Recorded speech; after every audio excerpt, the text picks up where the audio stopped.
자녀들아, 주 안에서 너희 부모에게 순종하라. 이것이 옳으니라. 내 아버지와 어머니를 공경하라. 이것은 약속이 있는 첫 계명이니 이로써 내가 잘되고 땅에서 장수하리라. 또 아비들아, 너희 자녀를 노엽게 하지 말고 오직 주의 교훈과 훈계로 양육하라. 교회 소식을 전해드리겠습니다. 예배 시간 10분 전에는 도착해서 은혜를 사모하면서 예배로 나갑시다. 전도용품이 오늘 준비되어 있습니다. 예수님께서 명령하신 복음전파 사명 기억하셔서 귀갓길에 꼭 전하시기를 바랍니다. 오늘은 어버이 주일입니다. 그래서 나오시고 길러주신 부모님 사랑, 헌신 기억하고 성경적인 효도를 실천하는 날이 되기를 바랍니다.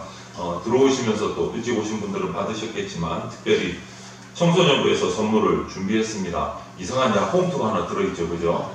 못 받으신 분은 나가실 때 드리겠습니다. 우리 청소년들이 지난 주일에 일일이 만든 사탕 봉지이고 주스인데 그 중에 주의하실 것 맨 끝에 보면 조그마한 캡슐이 하나 있어요. 이거는 드시면 안 돼요. 제가 드실까봐 미리 광고를 줍니다. 그 캡슐 안에는 풀면 조그마한 손편지가 들어있습니다. 그거는 드시지 말고 읽어보시고 나머지는 다 드셔도 되는 사탕이며 캐러멜이며 주스입니다. 그래서 맨 끝에 보면 캡슐이 하나 들어있을 거예요. 투명한 캡슐이 안에 종이가 들어있습니다. 그거는 드시면 안 됩니다. 미리 광고 드립니다. 우리 청소년들이 열심히 만든 거고 선물로 준비했습니다. 그리고 여성교회에서 받으셨죠? 65세 이상 분들은 카네이션 브로치하고 선물 가방을 꽃 선물을 준비를 했습니다. 감사를 드립니다. 5월 공동체 기도 제목이 주보 내면에 올려졌습니다. 같은 말, 같은 뜻, 같은 마음으로 기도하셔서 하나님의 은혜를 누리시기를 바랍니다. 오는 주일 5월 19일 주일은 성령 강림 주일이기도 하고 또 총회에서 진행하는 총회 교육 주일로 우리 정교인 연합 예배로 드립니다. 잊지 않으시기를 바랍니다. 그리고 지난 주일에 알려드린 대로 예배당과 사택 수리를 위해서 특별헌금을 드렸습니다. 오늘 또 드린 분도 계시고 다음 주까지 특별헌금을 하는 시간을 갖도록 하겠습니다. 오늘 동참해 주신 성도들께 감사를 드리고 근본 작업으로 부족해진 교회의 재정을 채우실 하나님께 기도하면서 다음 주까지 계속적인 헌신을 당부를 드립니다. 그리고 들어오시면서 혹시 보셨는지 모르겠는데 일단 예배당 파간에 큰 향나무들 벌목 작업이 지난 주간에 진행이 돼서 완료가 됐습니다. 그리고 금주 중에는 이제 사택과 예배당의 도시가스 배관 작업이 시작이 됩니다. 그래서 안전사고가 없도록 기도해 주시고 또 필요한 재정이 부족하지 않도록 기도하시고 헌신해 주시기를 바랍니다. 그리고 화단의 벌목 작업 그래도 옛날이 그립다 하시는 분들은 사진을 남겨놨습니다. 우리 교회 홈페이지에 가면 홈페이지 사진첩에 벌목 작업과 홈페이지 그 사진들, 나무들 사진들을 올려놨습니다. 참조하시면 되겠습니다. 총회 및 노예 소식 전해드립니다. 오는 주일 19일은 총회 교육주일입니다. 교육주일을 시행을 결의한 것은 재건총회 전 교회와 성도들이 교단의 미래인 다음 세대를 신앙으로 양육하는 사역에 협력하고자 기도하고자 하는 그 결단의 마음으로 이 날을 정했습니다. 그래서 우리 다음 세대를 위해서 항상 기도해 주시고 구원해 주시기를 바랍니다. 오늘은 어버이 주일입니다. 대부분 어버이 주일 이 설교 주제가 정해져 있어요. 매년 효도죠, 효도. 그런데 오늘은 효도라는 이 주제에 그냥 국한하지 않고 가족 전체를 한번 우리가 성경에서 살펴보려고 합니다. 가정의 행복이라는 것, 행복한 가정을 다 꾸리고 싶죠. 가정의 행복이라는 것은 그냥 가정 구성원 중에 한두 사람이 잘한다고 되는 게 아니지 않습니까? 너무나 잘 아실 거예요. 가족 구성원 모두가 각자 자신의 위치에서 충실해야 그 가정이 행복한 가정이 됩니다. 그래서 어버이는 어버이대로 또 자녀는 자녀대로 잘해야 되는 거죠. 그래서 오늘 말씀은 자녀들에게 부모를 주 안에서 사랑하고 공경하라 이렇게 말씀을 하고 계세요. 그러면서 마땅히 그렇게 부모를 잘 공경한 자녀에게는 어떤 선물을 주신다고 합니까? 형통하는 복, 장수의 선물을 주겠다. 이렇게 성경은 말씀하고 계세요. 이어서 부모는 자녀를 화나게 하지 말고 주의 말씀으로 양육하라 이렇게 말씀하셨는데 그런데 그 뒤를 보면 자녀에게 복을 주겠다고 하신 것 같이 부모에게도 복을 주겠다라는 약속이 없어요. 그렇지 않습니까? 왜 그럴까? 아무리 묵상을 하고 고민을 해봐도 답은 하는 것 같아요. 부모님의 자녀에 대한 내리사랑은 복 받을 일이 아니고 당연히 해야 되는 거다. 당연히 해야 되는 거다. 그래서 오늘 성경은 행복한 가정의 부모, 자녀들이 어떻게 해야 할 것인가를 말씀해주고 있습니다. 행복한 가정은 다시 한번 말씀드리지만 좋은 부모와 좋은 자녀가 있습니다. 그래서 행복한 거죠. 그들을 일컬어서 그래서 우리는 가족이다 라고 말해요. 가족. 오늘 성경에서 이 가족의 몫을 각자 잘 감당한 인물들을 우리가 살펴보면서 이 어버이들의 은혜를 나누려고 합니다. 가장 먼저 주제는 거론 안 할 수 없는데 효도를 잘한 인물이 누가 있을까? 많은 사람들이 나오지만 저는 오늘 이 인물을 꼽습니다. 나오미의 며느리였던 롯을 꼽겠어요. 룻이요. 룻.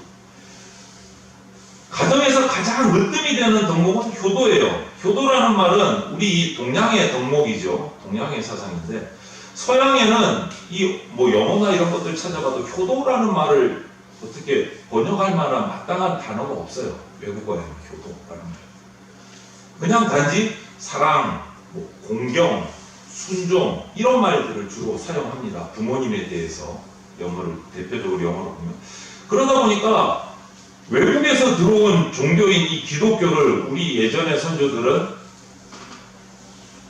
이거는 불효의 종교다. 효도도 없네 무슨 이 종교는. 이렇게 예수교라는 말을 예전에는 기독교 대신 썼는데 그래서 그 말이 좀 나쁘게 바뀌어갖고 야수교 이렇게 부른 적도 있어요. 효도도 없는 종교 이랬던 적이 있어요. 그런데 이건 오해예요. 오해. 성경은 어느 동양의 여러 가지 고전에 못지않게 부모에 대한 효도를 철저하게 가르칩니다. 오늘 그래서 성경 구절들을 제가 이렇게 몇 가지 띄울 겁니다. 한번 띄워주십시오. 오늘 본문 1절부터 3절을 보면 이렇게 돼 있어요. 자녀들아 주 안에서 너희 부모에게 순종하라. 이것이 옳으니라. 내 아버지와 어머니를 공경하라. 이것은 약속이 있는 첫 계명이니 이로써 내가 잘되고 땅에서 장수하리라. 사람과 사람 사이에 지켜야 할 첫 번째 계명이 효도라고 말하는 거예요. 효도라고 말해요. 그리고 또 한번 볼까요? 출애굽기 20장 12절을 보면 내 부모를 공경하라. 그리하면 내 하나님 여호와가 내게 준 땅에서 내 생명이 길리라. 이거 역시도 마찬가지죠. 효도를 강조하는 말씀이죠. 성경의 위인들 대부분 이 효도를 한 사람들이에요. 오늘 그 중에 한 사람이 금방 말한 나오미라는 사람의 이방 나라에서 온 며느리인 룻이에요. 베들레헴에 흉년이 들자 이 엘리멜렉 집안이 모압 땅으로 이사를 갔습니다. 너무너무 베들레헴에 흉년이 들어서 살 수가 없으니까 흉년이 들지 않은 모압 땅으로 이사를 갔어요. 이방 외국으로 이사를 간 겁니다. 그런데 거기서 이 부부와 두 아들이 갔어요.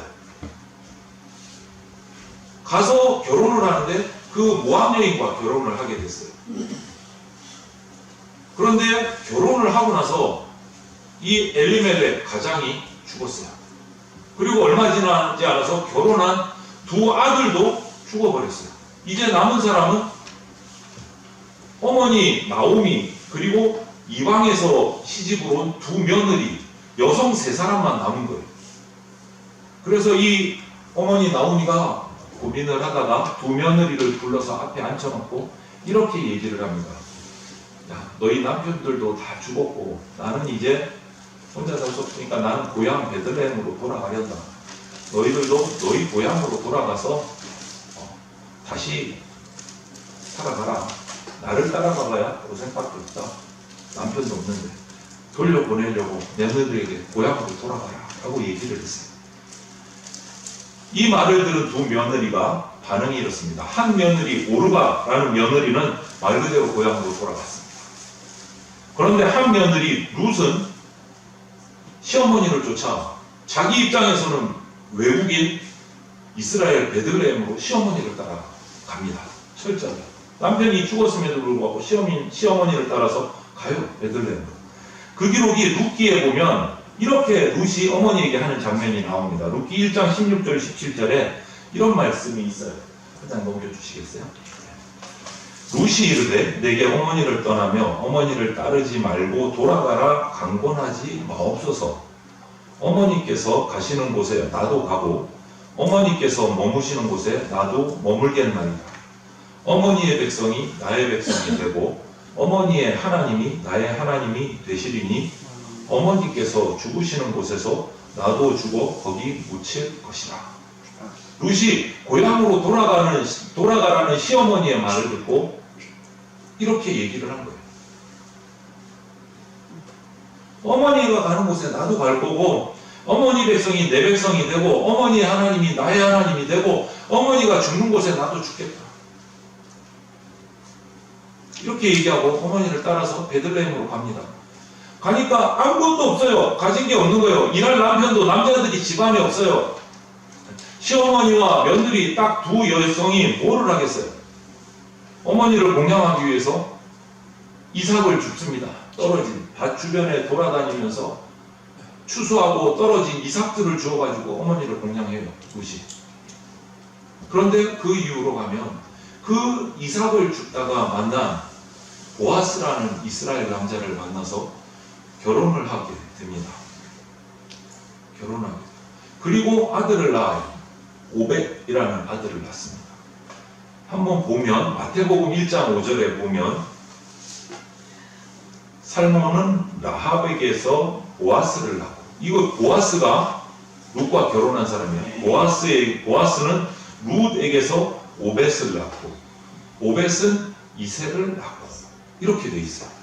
여러분, 이 오벳은 이새를 낳고 룻이 나온 오벳, 보아스와 결혼해서 나온 오벳이 누구냐 하면 우리가 너무나 잘 아는 이스라엘이 최고의 엄지손가락을 넘버원이라고 꼽는 최고의 임금인 다윗 임금의 할아버지예요. 이 오벳이 다윗 임금의 할아버지예요. 여러분, 복 받은 겁니까? 안 받은 겁니까? 복 받았어요. 다윗의 가문이 내려가면 다윗의 가문에서 누가 나옵니까? 예수 그리스도가 태어나십니다. 예수님의 육신의 조상이 된 거예요. 이 이방 여인이 교도하다가 예수님의 조상이. 여러분, 교도의 복은 이렇게 챙겨주십니다. 그리고 반대로 이번에는 또 한 분, 내조하는 아내의 역할을 한번 볼게요. 아내는 성경에서 아브라함의 아내 사라나, 이삭의 아내 르브가, 야곱의 아내 라헬, 신약으로 넘어오면 아굴라의 아내 브리스길라 등등등 많은 아내들이 정말 내조를 잘한 인물들이 많이 등장을 합니다. 내조를 잘한 인물들이, 신앙적으로 영적으로 내조를 잘한 인물들이 많이 등장을 하는데, 좀 특별한 인물을 우리가 한번 살펴보고 싶어요. 오늘은 나발이라는 사람의 아내였던 아비가일이라는 여인을 살펴보려고 합니다. 아비가일의 내조는 정말 특별했습니다. 사무엘상 25장에 보면 그 기록이 나와 있습니다. 다윗이 득세를 하면서 광야에서 굶주린 자신의 병사들에게 먹을 것을 좀 달라고 그 당시 엄청난 부자였던 나발에게 좀 사람을 보냅니다.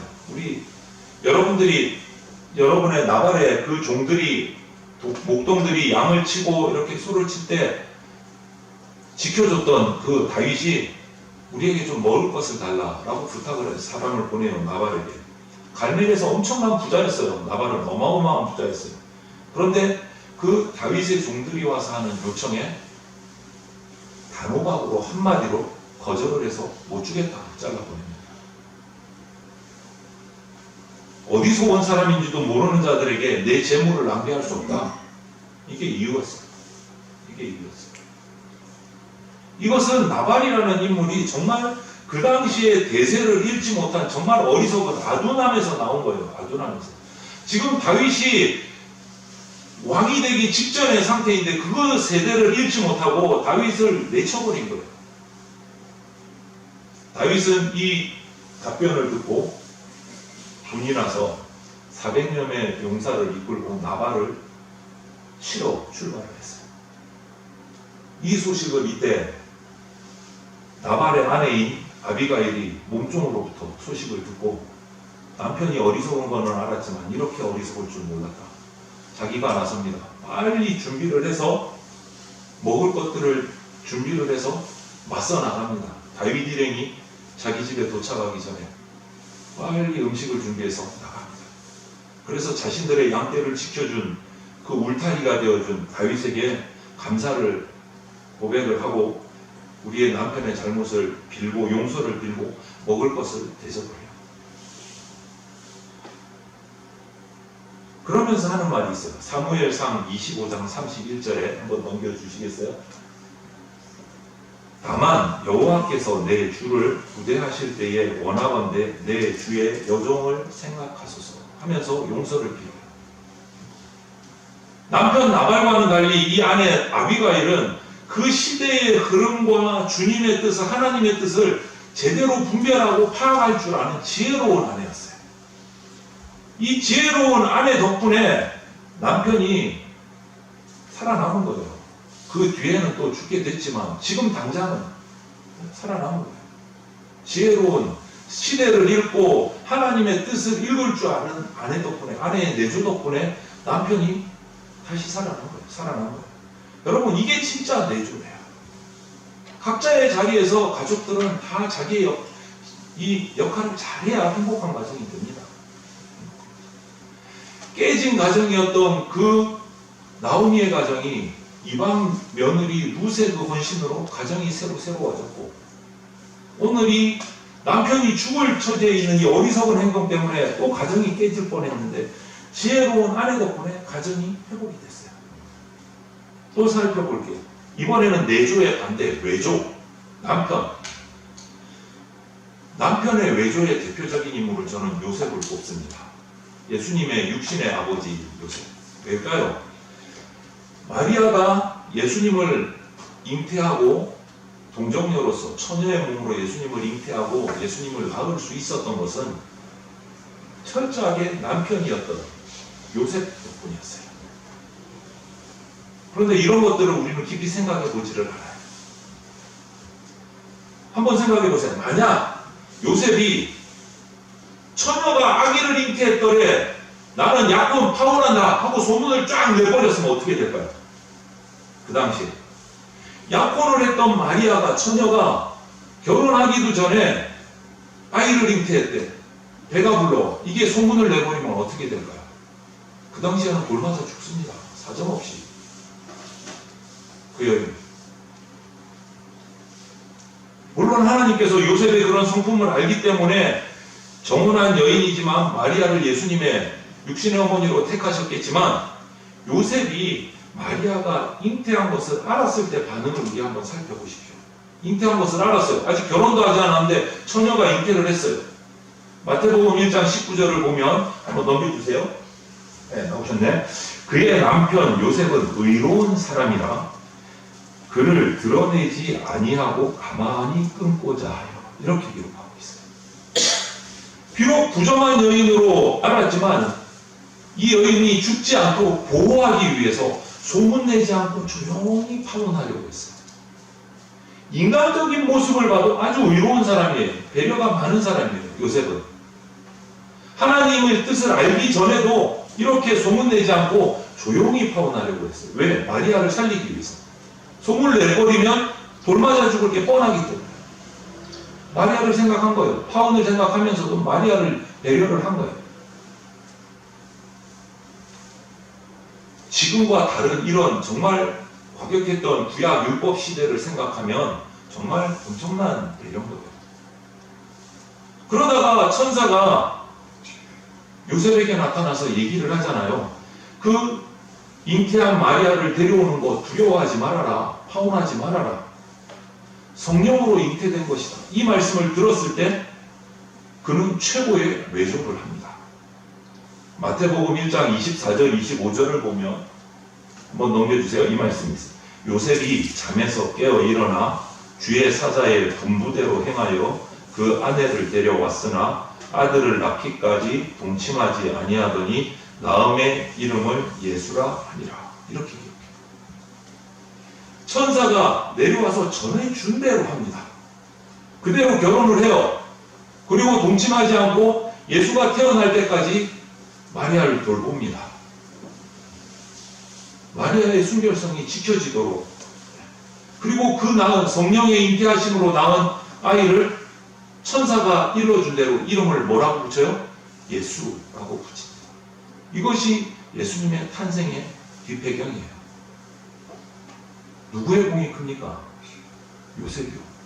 돌맞아 죽을 마리아를 감싸고 보호하고 숨기고 자기가 품어주고 예수님이 태어나기까지 철저하게 외조를 해요. 여러분, 이것이 또 행복한 가정을 이루는 외조의 모습을 보여줍니다. 안 그러면 파울하고 깨졌을 거예요. 그리고 아내가 될 뻔했던 마리아는 돌맞아 죽었을 겁니다. 완전히 가정이 깨질 뻔했는데 요셉의 외조로 가정이 다시 회복되고 예수님의 육신의 어머니와 아버지가 되는 축복을 누립니다. 그리고 이번에는 이제 또 한번 우애를 볼까요? 형제, 자매, 남매들 간의 우애에 관한 것. 이것도 가정에 중요한 거죠. 자녀들이 사이가 좋아야 가정이 화평합니다. 자녀들끼리 치고받고 싸우고 분란이 일어나면 부모님 입장에서는 정말 마음 아프고 머리가 아픕니다. 한번 볼게요. 요셉을 오늘 야곱의 아들 요셉을 살펴보려고 합니다. 요셉은 형들에게 정말 원한이 쌓여도 아무도 말 못할 사람이에요. 그럴 수 있다라고 말할 수 있을 정도. 왜냐? 10명의 형들이 요셉을 편애하는 아버지의 그 편애에 분이 나서 기회가 났을 때 요셉을 죽이려고 하다가 미디안 상인에게 팔아버렸어요. 그리고 아버지에게 와서는 양치는 우리에게 오다가 맹수에게 물려서 죽었습니다. 라고 거짓말을 해요. 완전히 버림을 받은 거예요. 형들에게. 그리고 얼마나 그 뒤에 고생을 했습니까? 미디안 상인들에게 팔려서 또 외국에 팔려서 종살이하고 무고한 혹살이하고 정말 어린 나이에 생각하지 못한 고생을 했어요. 결국 하나님께서는 그 요셉을 들어 쓰셔서 나중에 득세를 하고 형들 앞에 만날 기회가 생깁니다. 그런데 형들에게 안갚음하지 않아요. 오히려 용서하고 형제를 발휘를 하는 모습을 보게 됩니다. 형제 간에 우애하는 것은 우리의 미덕이기도 하지만 성경적인 원리이기도 합니다. 로마서 12장 10절을 한번 볼까요? 형제를 사랑하며 서로 우애하고 존경하기를 서로 먼저 하며 이렇게 돼 있어요. 또 베드로후서 1장 7절을 한번 보면 경건의 형제 우애에 사랑을 더하라 이렇게 말하고 있어요. 그리스도인은요 경건한 삶과 더불어서 형제 간에 우애가 있어야 합니다. 이거 성경이 우리에게 주시는 말씀이에요. 그런 이 성경의 말씀은 요셉은요 철저하게 그 표본이 되는 사람이에요. 정말 원한이 쌓여도 이렇게 쌓일 수 없는 상황임에도 불구하고 자기의 인생을 완전히 망가뜨린 그 형들을 만났음에도 그런 권세를 가졌음에도 불구하고 안갚음하지 않습니다. 형제들을 보호하고 우애를 합니다. 용서합니다. 그리고 아버지 야곱이 죽었어요. 그러니까 형들이 정신을 바짝 차립니다. 아버지가 있어서 우리를 봐준 거지. 이제 아버지도 돌아가셨는데 저 요셉이 우리의 원한을 갚을 거다 생각하고 두려워하고 있는데 그때 창세기 50장 19, 20절에 요셉이 형들에게 한 말이 기록되어 있어요. 제가 읽어드릴게요. 요셉이 그들에게 이르되 두려워하지 마소서. 내가 하나님을 대신하리이까. 당신들은 나를 해하려 하였으나 하나님은 그것을 선으로 바꾸사 오늘과 같이 많은 백성의 생명을 구원하게 하시려 하셨나이다. 하나님께 모든 것을 맡기고 자신은 형제들을 끌어안고 서로 용서하고 우애를 나눕니다. 하나님의 뜻에 순종하는 거예요. 여러분이 한번 요셉의 상황이라고 생각해 보세요. 인간적으로 형제들에게 쫓겨나서 인생을 완전히 망칠 뻔했다. 어떻게 보이겠습니까? 그 형제들. 그럼에도 불구하고 그 인간적인 원한들은 다 내려놓고 하나님의 뜻대로 품고 용서합니다. 그때 그 가정이 회복돼요. 그 야곱의 가문이 결국은 어떻게 됩니까? 우리가 잘 아는 이스라엘의 조상들이에요. 12지파가 바로 이 형제들의 이름으로 12지파가 됐어요. 지금의 이스라엘이 돼요. 엄청난 복을 누린 거잖아요. 그때 만약에 속된 말로 뚜껑 열려서 옳다군이 잘 됐다. 나는 이제 총리가 됐고 외국에서 너희들은 굶어 죽을 것 같으니까 나한테 찾아왔지. 한번 다 죽어봐라. 그 형제들을 내쳤다면 이스라엘은 어떻게 됐을까요?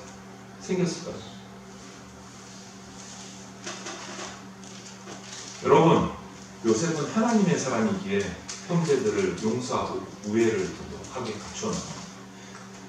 그리고 그 가정을 일구어 나갑니다. 그래서 하나님은 복을 주세요. 12지파를 복을 주시고 땅을 주시는데 요셉은 요셉 지파가 없어요. 12지파에 보면. 그럼 어디로 갔어요? 곱으로 주셨어요. 곱하기 2배로. 여러분, 하나님은 이렇게 하나님의 뜻대로 효도하고 각자의 자리에서 가정을 이루는 사람들에게 결코 복을 잊지 않으십니다. 잊지 않으십니다. 그리고 이제 가족 전체를 한번 볼까요? 순종이라는 주제로 보는데 이방인이에요. 아까 루시 이방인이었죠. 이번에 또 이방인이 등장해요. 고넬료라는 로마 장교입니다. 그 가족들을 한번 살펴볼게요. 먼저 성경을 한번 볼까요? 사도행전 10장 2절 말씀인데요. 그가 경건하여 온 집안과 더불어 하나님을 경외하며 백성을 많이 구제하고 하나님께 항상 기도하더니. 로마 사람이에요. 로마 사람. 이스라엘 사람 아니에요. 그 당시 로마를 정복하고 다스리던 로마 사람이에요. 고넬료. 그런데 고넬료가 경건하여 온 지방과 더불어 하나님을 경외하며 기도하며 찬양했다. 여기서 우리가 핵심으로 봐야 될 것은 온 지방과 더불어요. 고넬료 혼자서 하나님을 따른 로마 그리스도인이 된 게 아니라는 거예요. 뭐라고요? 온 지방과 더불어. 고넬료 집안 전체, 자녀들까지 모두가 하나님을 잘 섬기는 로마 사람들이었어요. 그 가정이. 이 말을 우리가 잘 들어야 돼요. 물론 고넬료가 인격적으로 훌륭해서 부모로서 자녀로서 훌륭해서 고넬료의 부모님이나 고넬료의 자녀가 아버지가 존경스러워서 아버지를 따라서 신앙생활을 했다 할 수도 있겠습니다만은 여러분 반대로 한번 생각해 보십시오. 요즘에 부모님 말을 안 듣는 자녀들이 얼마나 많습니까? 우리 교회 자녀들은 잘 들어요. 그렇지 않은 자녀들 많을 거예요. 고넬료가 아무리 존경스러운 부모인들 이 신앙까지 아버지를 같이 하자고 하는 자녀들이 얼마나 될까. 그런데 고넬료의 가정은 온 가족이 함께 예수 그리스도의 신앙을 가지고 예배하고 찬송하는 가정이었어요. 이방인이었음에도 불구하고.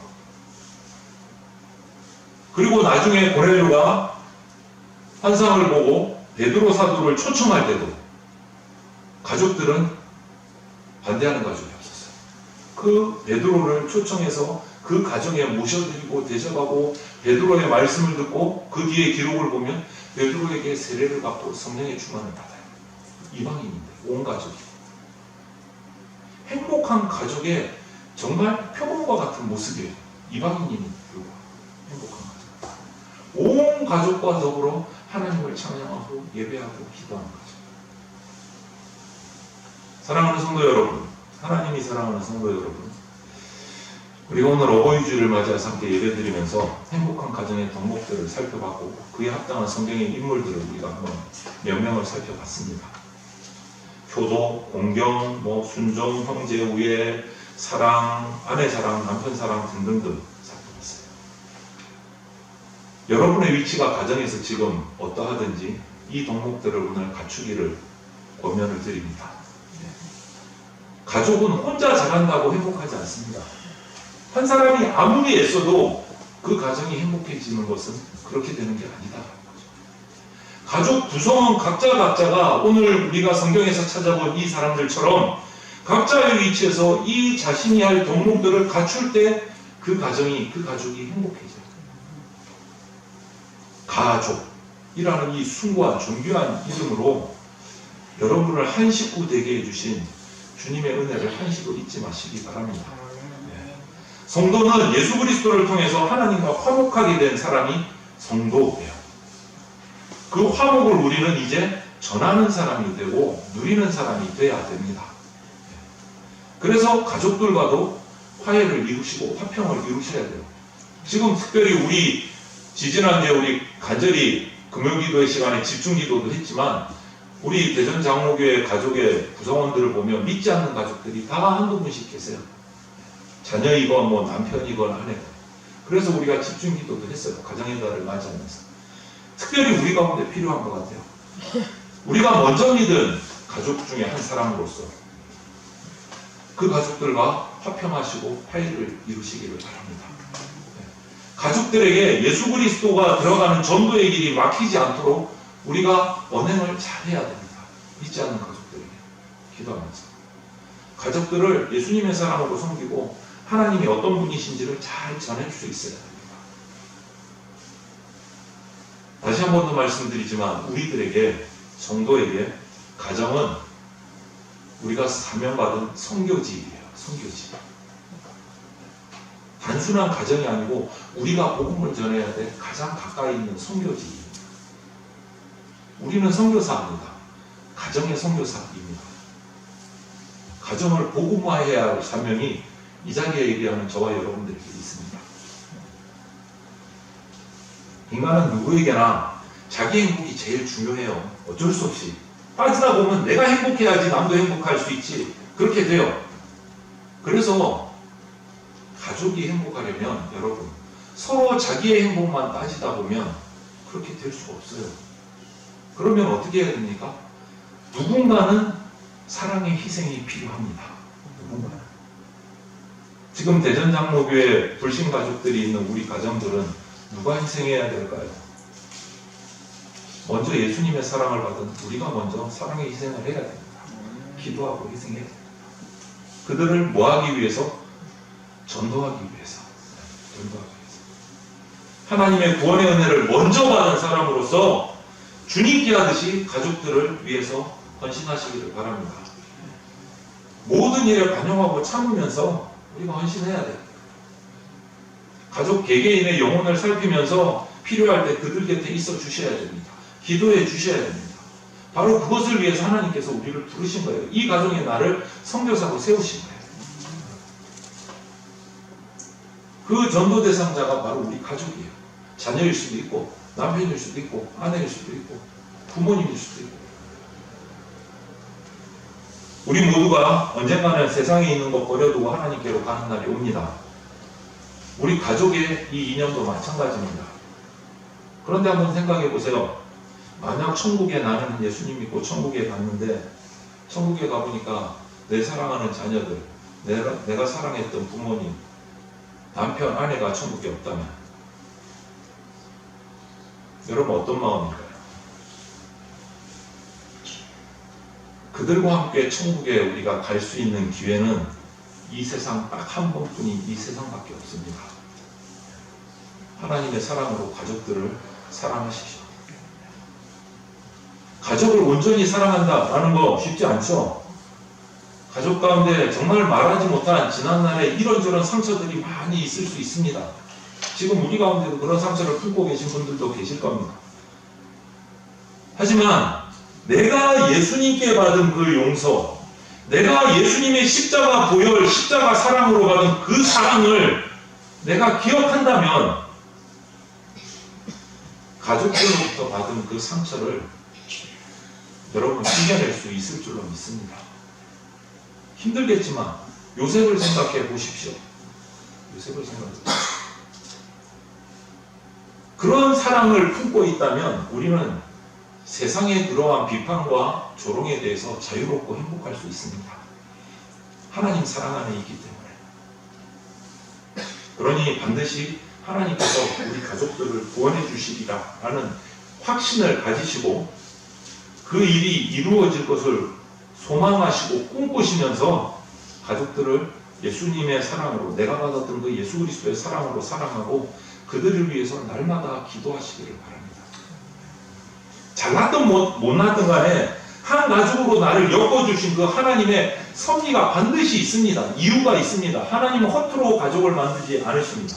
한 가정을 만드신 분이 하나님이세요. 아담과 하와부터 반드시 만드신 이유와 섭리가 있습니다. 그러므로 확신을 가지시고 하나님이 우리 가족들의 구원의 확신을 가지시고 사랑으로 섬기는 그러한 저와 여러분들이 되시기를 바랍니다. 아담에게 하와를 가족으로 주신 분이 하나님이세요. 가족의 거룩한 사명을 잘 감당하셔서 하나님이 주시는 행복을, 축복을 누리시는 그런 행복한 가족, 행복한 가문을 이루는 성도들이 다 되시기를 주님의 이름으로 축원을 드립니다. 아멘. 함께 기도드리겠습니다. 사랑이 많으신 하나님 감사합니다. 오늘도 우리들 가운데 가족을 만드시고 우리에게 그 가족 가운데서 이 세상을 살아가게 하신 하나님 감사합니다. 그 가족을 왜 이렇게 만드셨나? 왜 이런 자녀를 주셨나? 왜 이런 부모를 주셨나? 왜 이런 남편, 이런 아내를 주셨나? 원망하고 불평하기 전에 그렇게 주신 하나님의 뜻과 계획이 있으심을 먼저 믿음으로 엎드리게 하여 주시옵소서. 힘듭니다. 상처받습니다. 하지만 이 세상에서 나를 위해서 십자가 지신 예수 그리스도의 사랑을 경험한 자로서 그 사랑으로 그들을 품을 수 있는 주님 그 마음을 우리에게 허락하여 주시옵소서. 인간적인 원망과 원한 내려놓고 내가 받은 예수님의 사랑으로 그들을 품을 수 있도록 주님 우리에게 넉넉한 사랑을 허락하여 주시고 포용할 수 있는 마음을 허락하여 주시고 그들을 예수님이 섬겼던 그 사랑으로 섬길 수 있는 섬김의 마음도 우리들에게 허락하여 주시옵소서. 그래서 우리 교회 모든 불신 가정들이 우리 성도들을 통해서 예수 그리스도를 만나고 천국의 소망을 가질 수 있는 축복을 누리고 함께 천국을 향해 갈 수 있는 믿음의 가정 되게 하여 주시옵소서. 감사드리며 예수 그리스도 이름으로 기도드립니다. 아멘. 예수 그리스도의 피 묻은 십자가 은혜와 독생자를 보내주신 하나님 아버지의 그 크신 사랑과 지금 이 순간에도 역사하고 계시는 성령님의 보호 인도하심이 우리에게 육신의 가족과 믿음의 가족들을 허락하셔서 세상에서 서로 돌보며 살아가며 살아가기를 원하시는 주님의 마음을 깨닫고 모든 상황 속에서 천국의 소망을 가지고 주 안에서 하나 되어 행복한 가족으로 살아갈 것을 사모하며 결단하는 대전 장로교회 성도들과 모든 주의 백성들 머리 위에 영원토록 함께 있을지어다. 아멘.